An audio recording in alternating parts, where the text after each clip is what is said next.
Hello, my name is Rebekah Ricks. I'm here at the Homeschool Connection with the Brew, and a brew is a mixture of events, people, or things that come together to form a more potent whole. And so I'm here today, hopefully to come together and make your whole a whole lot better.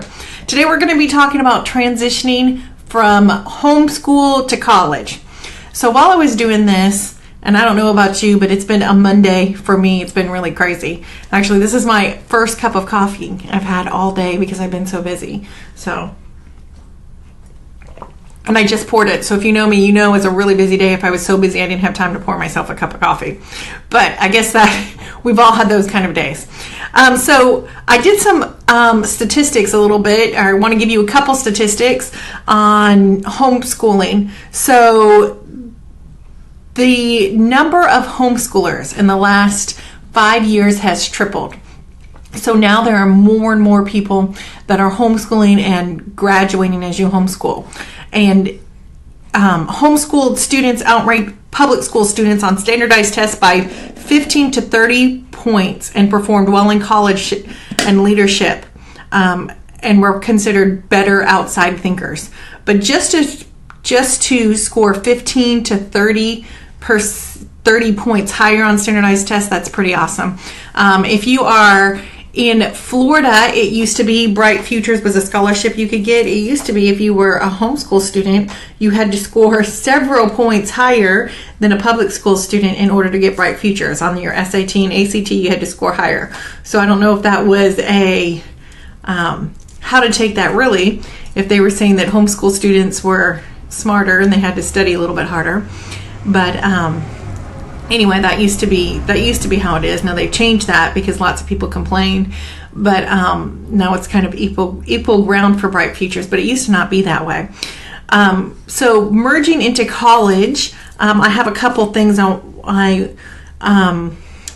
have noticed that homeschoolers struggle with. So we can talk about the strengths that homeschoolers have going into college. The strengths I notice that homeschoolers always have is they can interact with anyone. Most homeschoolers are very well adjusted. Everybody talks about how they don't have the social skills, but most homeschool kids I know are very, very comfortable with themselves, very confident, and they can interact with pretty much anyone. They can interact. Most homeschoolers are comfortable talking to adults as well as they are talking to other students. They can usually, which makes it better for them to talk to their teachers when they need to and communicate with them. Time management is a big thing when you're in college, and a lot of people struggle with that. So most homeschoolers have already had to learn how to manage your time, especially if you've done high school all the way up. So time management is a big plus that you've done. Most homeschoolers, if they're graduating purely as a homeschooler, you've had to learn how to teach yourself, which really does help you all the way up. And which will help you more in your classes, because sometimes you'll have great college teachers and you won't have great college teachers. Those are kind of the strengths. Now, the biggest thing I see that homeschoolers struggle with is with your math skills. So really, what kind of math you've taken, and math and science, which are always a little bit harder. But here's also my plus. If you've taken it and you've scored well enough to get into college on your SAT and ACT, you're probably well enough prepared to go into college.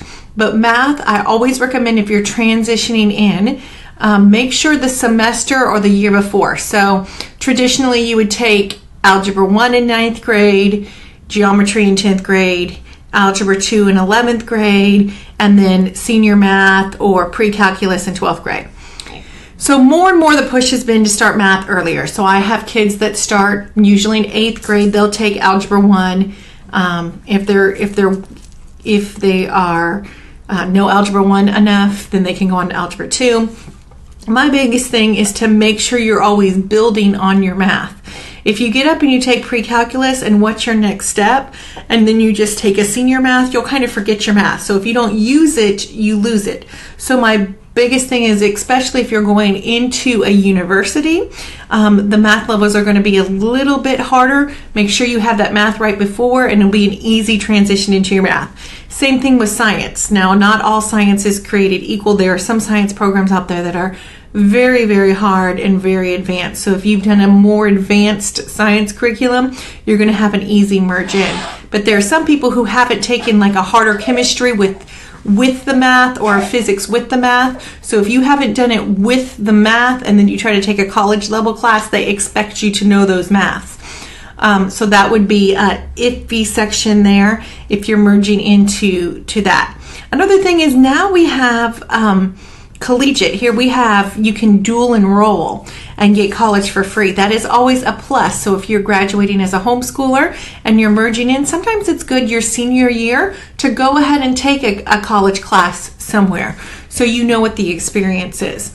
You know, college classes only meet a couple times a week, and homeschoolers usually are, if they've been in a co-op or something similar, are used to that. So it's an easy merge.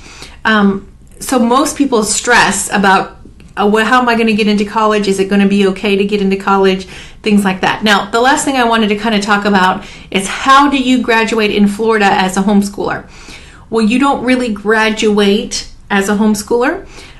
You have to graduate through a private school or an umbrella school. But that's okay. There is also something called an affidavit of homeschool, which most of the colleges will take. So let's say you don't want to pay an umbrella school extra money, then Polk State College is ours here in our county. And I've also seen one for UF. I've seen one for University of Central Florida has one. It's a paper that you sign off and say that you as the parent go and get it notarized and that student has taken all those classes. And really all they care about is your standardized test. They care how you did on the SAT and the ACT. That's kind of validation that you are ready for those college or college level classes. Also the PERT. What the PERT is here in Florida, and it is the entrance exam to our community colleges so that you can take the PERT before you've taken the SAT and the ACT. Those kind of validate your scores. But most students, I think that the things that we have questions about are